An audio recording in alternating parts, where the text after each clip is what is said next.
kami kembali. Yari. Selamat datang di konten spoiler. Jadi kalau kalian gak suka konten beginian, silakan close video ini. Tapi jika anda semua gak masalah di spoiler, siapkan cemilan, pasang posisi rebahan, dan mari kita mulai videonya. Juragan. Dan di belakang Lee Min Sung ada demon bernama Murmu. Beliau adalah manajer pabrik Stardust ini. Murmu berkata, "Sudahlah, lakukan saja dan tak usah mengeluh. Kau seharusnya bangga bisa diperintahkan langsung oleh sang utusan Itarim.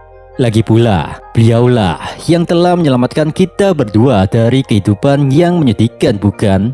Sambil mengembuskan asap rokok samsunya, Lee Min Sung menjawab, "Menyedihkan katamu." Setelah mengatakan itu, Lee Min Sung langsung mengayunkan daggernya dan memotong tentakel yang ada di mulut Murmu. Lalu Lee Min Sung melanjutkan ucapannya lagi, "Sadarilah tempatmu, sampah. Tahu apa monster rendahan sepertimu tentang kehidupanku? Cepat katakan, apa kau sudah bosan untuk hidup?" Seketika itu juga Murmu terdiam dan tak melawan. Lee Min Sung kemudian menyimpan daggernya dan bertanya padanya, "Di mana bocah itu sekarang?" Murmu menjawab, Sang utusan sedang sibuk dan banyak urusan." Lee Min Sung membalas, "Kalau begitu, aku titip pesan padamu untuk bocah itu. Katakan padanya untuk menepati janjinya, karena Lim Tae-gyu sebentar lagi balik ke Korea." Kemudian Murmu mengeluarkan Star Fragment atau mentahannya Stardust. Murmu berkata, "Manusia, bukankah beliau telah memberimu ini? Mengapa kau belum menggunakannya?" Sedikit curhat nih. Jadi saat itu Monars menghancurkan dunia iblis dan aku dilempar ke celah dimensi. Beliau memungut dan menyelamatkan hidupku. Berkat pengetahuan beliau, Mad Blood Poison bisa dimodifikasi menjadi Stardust tanpa efek samping apapun. Dan beliau juga mempercayakanku untuk menyebarkan item tersebut ke segala penjuru dunia iblis. Dengan begitu, kami para demon bisa membalas dendam pada si pengkhianat klan Radir itu. Percayalah padaku, jangan pernah meragukan sang utusan. Ikutilah jejaknya, patuhilah perintahnya.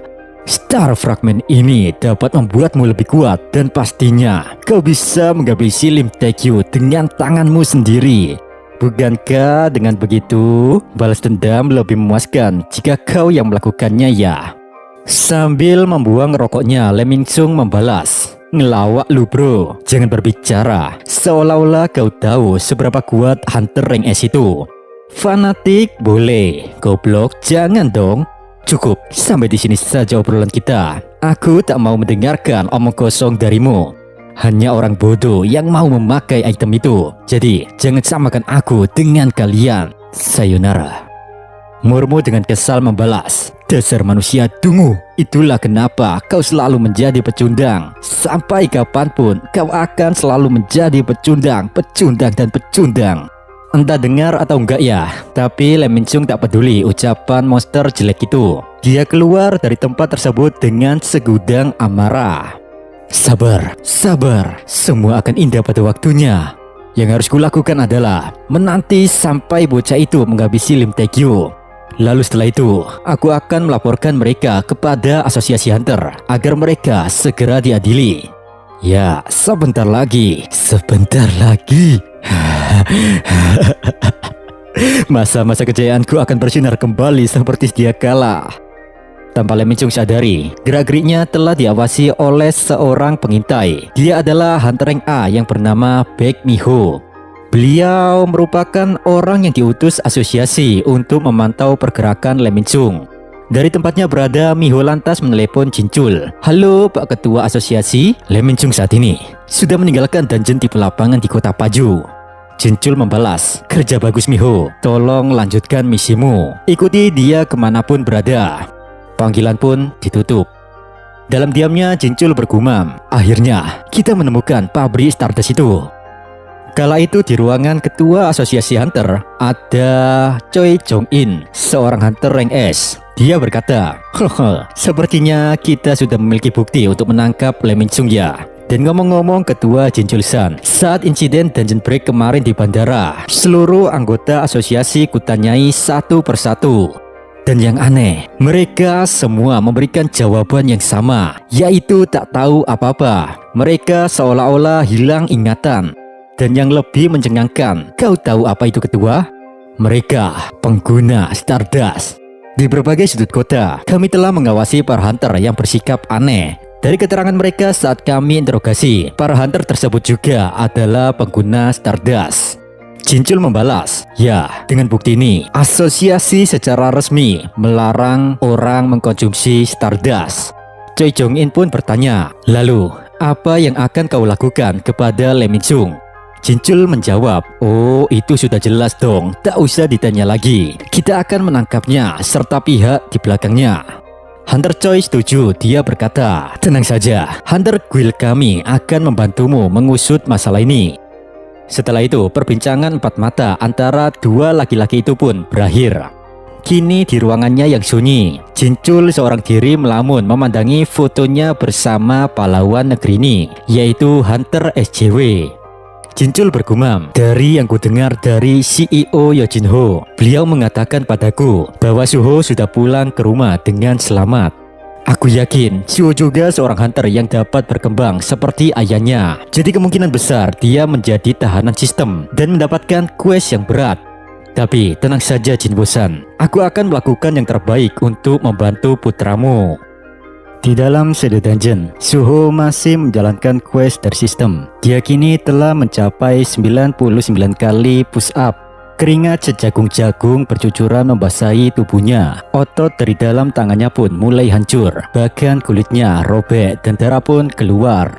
Meski begitu pada akhirnya MC kita berhasil menyelesaikan 100 kali push up-nya, disertai kedua tangan yang remuk berlumuran darah.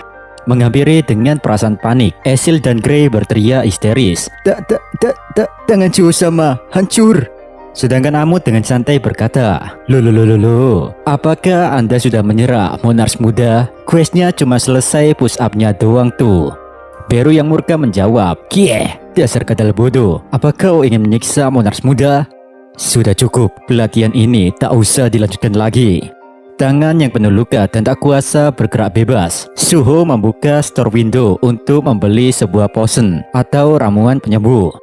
Dan setelah potion itu ditenggak, Suho berkata, jangan bercanda Beru. Sebelum melawan Lee Min-sung, aku ingin bertambah lebih kuat. Dan hanya ini satu-satunya jalan. Jadi aku tak akan melarikan diri seperti seorang pengecut dari pelatihan ini. Sontak semuanya terkejut saat mendengar ucapan Monarch muda tersebut. Dan saat mereka melihat ke belakang, MC kita tubuhnya sudah sehat dan bugar lagi. Di situ Suho berkata, ayo lanjutkan latihan untuk menjadi petarung yang tak terkalahkan. Quest berikutnya pun dijalankan, tapi kali ini Suho mengaktifkan bond skill bersama Grey dan melanjutkan 100 kali sit up, 100 kali squat, lalu berlari 10 km dengan menggendong Amut. Setiap kali sesi quest itu berganti, Suho terus menenggak potion untuk memulihkan tubuh dan staminanya. Melihat mental dan tekad kuat Suho ini, Amut bergumam, walau skill miliknya masih lemah dan tubuhnya yang rapuh, tapi Monarch muda bisa melewati latihan seberat ini dan dapat menemukan jalan keluarnya tanpa menyerah sedikit pun. Aku yakin suatu hari nanti bocah ini dapat melampaui semua Monarch. Sementara itu Esil dan Beru, mereka berdua nggak tega melihat Suho sama harus menjalani quest begini setiap harinya. Singkat cerita, setelah daily quest itu selesai, Suho dan Grey terkapar dan tak berdaya. Gak lama kemudian muncul notifikasi dari sistem, quest telah selesai, segera periksa hadiahmu. Mendengar notifikasi ini, Suho yang awalnya turu langsung terbangun bre. Sambil melihat pemberitahuan dari sistem, Suho bergumam, aku seperti disiksa di neraka. Tapi berkat daily quest yang baru ini, poin status kekuatanku meningkat dan juga skill resilience naik ke level 3. Dengan begitu physical defense-ku naik menjadi 60%. Aku tidak tahu apakah daily quest yang baru ini efisien atau enggak, tapi yang pasti aku yakin bisa bertambah kuat jika terus menyelesaikan quest ini. Lalu dengan tangan yang masih gemetaran, Suho mengatakan kepada rekan kadalnya, Amut, untuk daily quest besok, mohon bantuannya lagi ya. Amut menjawab, baiklah Monarch muda. Setelah itu MC kita balik ke rumah dan tidur di kasurnya. Dengan nada lirih, Beru berkata, "Moners muda, hari ini Anda sudah sangat bekerja keras. Semoga lelahmu menjadi berkah. Sama." Nah, karena tidak ada kegiatan hari ini, tidak ada salahnya aku menonton TV dong. Yuhu, inilah waktunya me time.